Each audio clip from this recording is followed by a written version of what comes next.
Okay, I'm going to evaluate this integral. Indefinite integral sine squared x by cos to the 4x. It's a fairly difficult question because you can apply all sorts of trigonometric substitutions, etc., and go around a big circle and end up back where you started from if you're not careful. It's hard to get a plan that you know is going to work. So what you often try to do is think about what tools have you got. And basically in this situation you've got the double angle theorems, double angle formulae. Sine 2x equals 2 sine x cos x. You've got cos 2x equals 2 cos squared x minus 1, or another way of writing that is 1 minus 2 sine squared x. There's certainly three tools that we've got here for attacking this question. Obviously you've got sine squared plus cos squared is 1 as well, but just working out what sort of pattern might actually help us here is not obvious. So basically what it looks to me like we want to do, or what would work, there'll be clearly more than one way to do this, is we'll just work on this integrand sine squared x cos to the 4x and see if we can write it in terms of, see if we can split it up and write it in terms of, you know, something like sine to the sine 2x, something sine 4x, sine 6x, or whatever, because we can integrate those. So what we're trying to do is manipulate the integrand here. So let's try this. Sine squared x cos to the 4x. Alright, let's use this sine 2x. Sine 2x divided by 2 is sine x cos x. So I'll square that. That'll get me fairly close. Sine 2x on 2 squared, right? That's, just imagine you're looking at that line there. That's going to be sine squared x cos squared x. And there's another cos squared here that I haven't taken into account. But what I'll use is this line here to get the cos squared. So I'll write this as 1 plus cos 2x. Alright, 1 plus cos 2x, yeah, divided by 2. Okay, so what have we got? Equals, well, the 2 squared on the denominators are 4 there and an eighth. And I've got sine squared 2x by brackets 1 plus cos 2x. Okay, right. Why is that better? Or is that better than what we started with? Well, actually it is. It's way better, because when I expand this, which I'll just do now, 1/8 sine squared 2x plus sine squared 2x cos 2x. Okay, there's some patterns in this which are very good to integrate. First of all, we know we can integrate sine squared 2x, because what we can use is we can use the fact that cos 2x is equal to 1 minus 2 sine squared x. We can get a formula for sine squared 2x, which I'll do right now, and we can write that in terms of a cos. So if sine squared x, I'm getting this formula up here, is equal to 1 minus cos 2x divided by 2, just quickly check that, make sure that's right. Yep, it looks all right. You can say that sine squared 2x is equal to 1 minus cos 4x on 2. All right, okay. So we can replace the sine squared 2x in our expansion here with this, and that we can integrate. So that's good. Now what about this piece here? Sine squared 2x by cos 2x. Well, this is excellent, because what you've got here, you've got a term in sine squared. Basically, you've got a sine 2x here, but it's squared. But then you've got the derivative of sine 2x, roughly, cos 2x. Obviously, there's a factor of 2 out, because you take the derivative of sine 2x, it's cos 2x times 2, but it's almost that. So you could use a substitution, and having done these before, the answer is going to be, for this, is basically sine cubed 2x on 3. Right, sine cubed 2x on 3. Because by chain rule, when you take the derivative of sine cubed 2x on 3, you'll get 3 sine squared 2x. The 3 cancels the 3 on the bottom, so you get the sine squared 2x. But then you get the derivative of sine 2x, which is the cos 2x. You also get a factor of 2 out, so we're not quite right there. But that's a derivative, that's an integral that we can do. Okay, so the integral can be written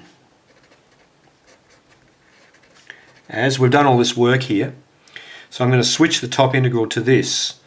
I'll take the 1/8 outside, and we'll sit with the, and I'll actually do it in 2 steps. Sine squared 2x plus sine squared 2x cos 2x, put a bracket around that and go dx. The way things are going, I'm going to run out of paper here. I have to use another sheet. Okay, now that we replace with, I might just have to write this again rather than doing the algebra in my head. I'll put this in 1 minus cos 4x on 2, right? Plus, and I'll write this again the last time we'll do that, and then we'll evaluate it. Put a bracket around that. Quick check. That looks okay. Alright, this we can integrate. This term we can integrate. I claim we can integrate both terms, so let's try. 1/8. Alright, there's a half there, so let's open the bracket up and write a half x. Now what's the integral of minus cos 4x on 2? Well, it's basically sine 4x. So this is the way I do the integration. You write down pretty much a very good guess. It's much easier to differentiate than it is to integrate. And then you take the derivative of this and you make it work. You work out what the balancing item is, so to speak. So the derivative of sine 4x is cos 4x times 4. Okay, but we've got to get minus a half. So if I write minus 1/8 in there, if I write minus 1/8 in there, that should be correct. Okay.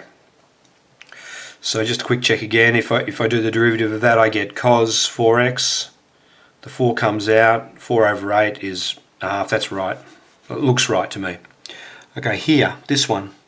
This is sine cubed 2x on 3. And to be honest, that was the pattern that I was sort of looking for when you were looking ahead as to whether the method would work or not. I was looking for that sort of pattern to see whether I could get a derivative next to a power of the other of the sign. I get a power of a sine and then the derivative of it, which is the cos.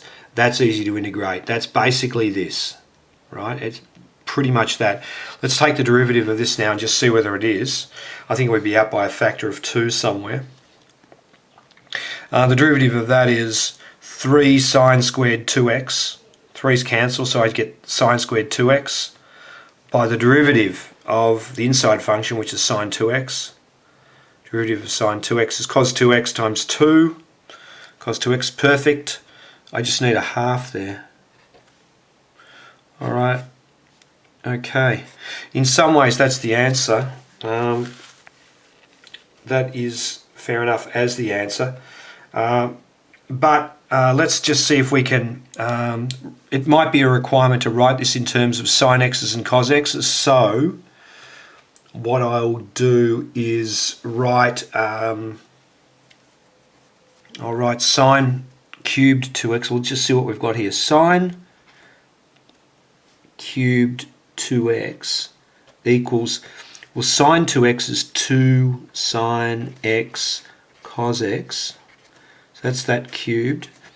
which is 8 sine cubed x cos cubed x. Is that right? 2 sine x cos x is sine 2x. Yep. Cube it. Yep. Looks good. Now I've got factors of 3s and 6s. It's difficult to get this question right. Now sine 4x equals 2 sine 2x. We know how to split that up by cos 2x. Alright, so that's equal to 2 by, there's another 2 sine x cos x by, let's have a look at that, sine squared 2x. I'm just checking something here. 6 sine 2x. Yeah, looks right. That's right, I think. And then what I'll do is I'll write this as 1 minus, cos 2x is 1 minus 2 sine squared x. So now I've split everything into sine x's and cos x's. So what have we got? We've got 4. 2 2's are 4. I've got a sine, I better open a bracket, sine x cos x minus sine cubed x cos x. Alright, now I can substitute that sine 4x in up here and the sine cubed 2x in there and see what we get. I'll just have one go at doing this here. 1/8 1/2 x minus 1/8. Now I've got to put this term in. Well, there's a 4 there, so I'll write a 4 on. That's missing a 2. There, that's a. When I multiply that out, I missed the 2 there. Okay, so I've got 4/8, which is a half sine x cos x minus another 2 sine cubed x cos x. Okay, and then there's a 1/6, which is the half by the third, 1/6.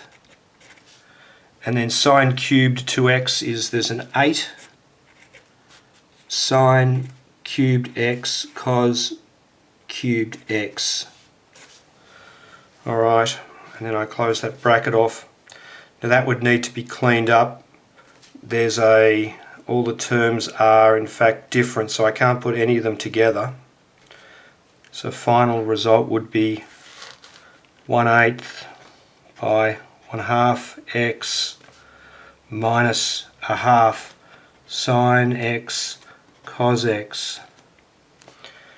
Right, minus, now that's a half there by 2 is just minus sine cubed x cos x plus 4/3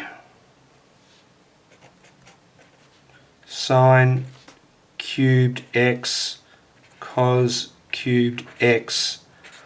Alright, that's the answer. There's a lot of algebra in that, but that looks correct to me. I might just check it against Book of Integrals. Okay, so what I'm going to do is just have a look at I've got a book of integrals, a collection of integrals, and what I'll do is I'll just get the book and we'll see what the answer is now. There's the answer in the book. This is a collection of all the a lot of the known integrals. This is a book about 50 years old. I've got a x over, if you expand that I get x on 16, that's that term there. That's right. You get a minus 1/16 sine x cos x. That's that term, that's correct so far.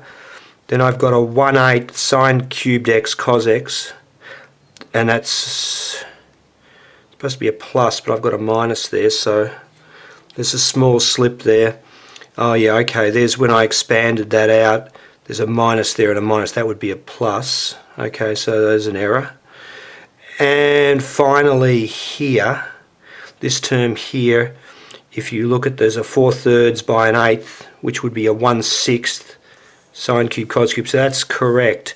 So that answer there is correct. I made one tiny little slip right at the end, but that's the correct answer.